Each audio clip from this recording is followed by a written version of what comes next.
Hi, my name is Lauren. On behalf of Expert Village, I'm here to discuss short, curly locks with you. Now, many people today do not know the proper use of a curling iron. They know it's meant to curl hair, but they don't necessarily know the benefits of the curling iron. The curling iron can also create smoothness. When you use the curling iron, your little duckbill wants to go with your curl. I start at the base, drag it down, the heat will actually almost work as a flat iron and create that smoothness. And then you want to roll with the duckbill in order to create that perfect curl. If you roll against that duckbill, what you're going to create is a very weird kink going in the hair because you're going to be going against where the curling iron should.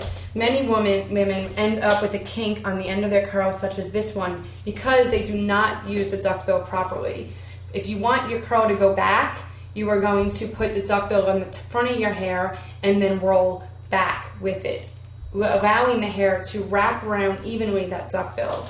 If you are going to roll your hair forward, you want to put the duckbill behind where you're going to roll, and then you're going to go up towards the hair, towards the scalp, and then that way it'll form a nice tight curl without any kinks or any mess ups.